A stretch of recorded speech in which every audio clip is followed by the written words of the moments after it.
What's up, everybody, and welcome back to Around the Table Sports. So before we start today's episode, there's some big news. So last week we kicked off the College Football Unmasked podcast with myself and two of my friends, and this week will be episode 2. It will be coming out tomorrow. We're going to be shooting it tonight and some tomorrow morning because of scheduling stuff, so it's a good time. We would love to have y'all around to check it out. I'll be linking stuff for that podcast. I'll be linking episode 1 in the description. So y'all be sure to go ahead and check that podcast out. Weekly podcast, we'll be interviewing coaches, we'll be interviewing players, and I have some things in the works that I'm really excited about. If you enjoy betting, if you enjoy college football, then this is something that you're going to want to do because it was a lot of fun. Last week was our first episode. We did a one-take limited script where all we did is say, okay, well, these are games that we thought were interesting and let's just go.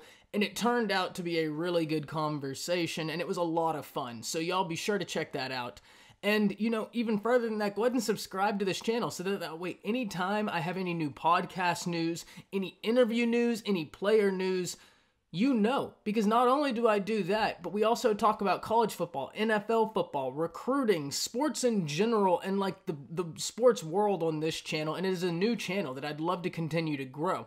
So go ahead and subscribe to the channel, drop a like button on the video if you enjoy the video, and drop a comment down below to let me know what you think about today's subject matter. But with all that being said, let's talk about what today's subject matter is, and that is, I don't think that Mac Jones gets the credit he deserves. And I can understand why. Because when you have an offensive line that is as good as Alabama's offensive line is playing right now, remember, they kept Mac Jones incredibly comfortable during that Georgia game to the tune of 400 plus yards. He was comfortable. I think he had 8 incompletions. It was like 24 of 32, 417 yards, 4 touchdowns, 1 interception, if I have that right off the top of my head. Devontae Smith, if I'm not mistaken, had 11 receptions for 167 yards. Jalen Waddle, 6 for 161. Devontae Smith, 2 touchdowns, or maybe it was Jalen Waddle, 2. I forget exactly how it went down, but you get what I'm saying. I bring all that up because I understand the camp that is saying Mac Jones is a product of the system. And I think that there are very real aspects of that in it, right? And I'll start at the head of the system, and that's Steve Sarkisian. And if y'all don't think right now that Steve Sarkisian is a top 3 play caller in college football, you're misunderstood. Steve Sarkisian is flexing on college football. I cannot say it enough. If you look at the route combinations he's calling, the layering he's calling, he's making it next to impossible to cover his layering concepts, and that's even before we start to talk about who is in those layering concepts.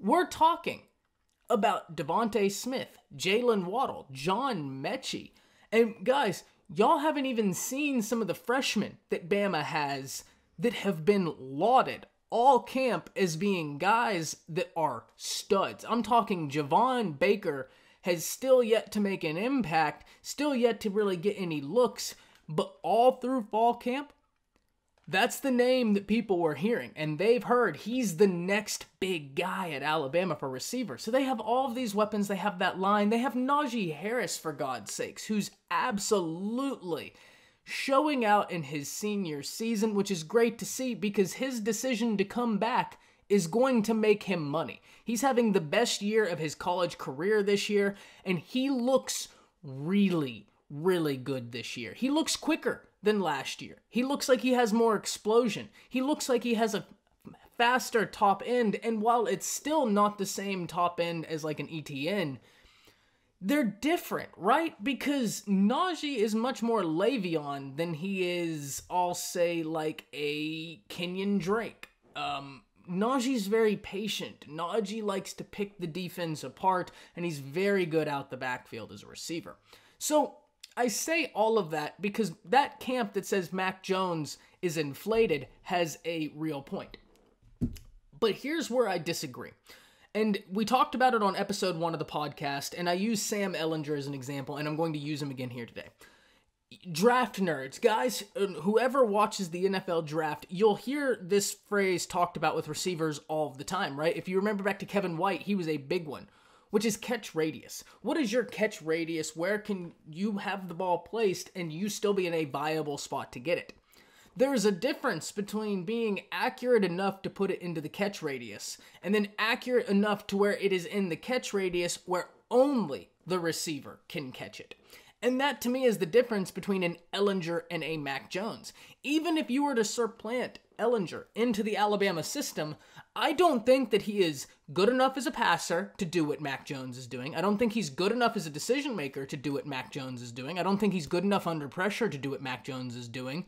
I don't think that he does what Mac Jones is doing in any way, shape, or form.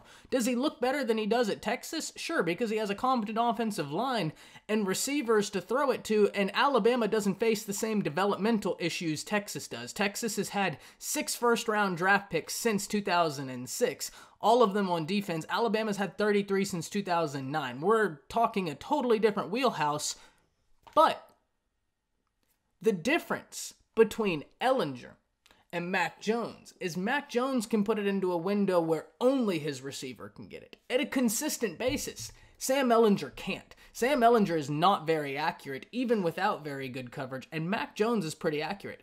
And here's some stats to kind of let you know. On passes 30-plus yards down the field, Mac Jones is completing 79% of them, which ranks first in football. He has 588 yards, which ranks first in football. And he has 5 touchdowns, which ranks first in football. Mac Jones is coming out of these games at like 79% completion percentage. And that's what it is to me, right? He's got the weapons. Nobody is denying that because that is a real argument. And it's the biggest thing against Mac Jones.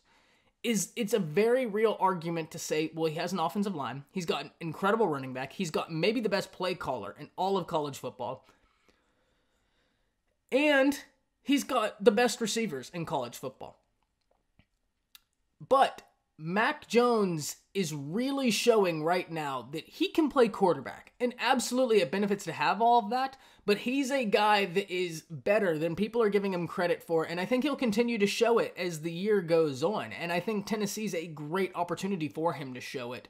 And so, look, watch Mac Jones as it continues to go on. Because as it stands right now, his numbers are very impressive. We're going to talk about it tonight on the podcast, so y'all be sure to check out for that tomorrow. Follow me on Twitter because I'll be linking that podcast on Twitter, and I'll have more details in the description. But with all that being said, that's it for this video, but be on the lookout because we have some more stuff coming. That's it. See ya.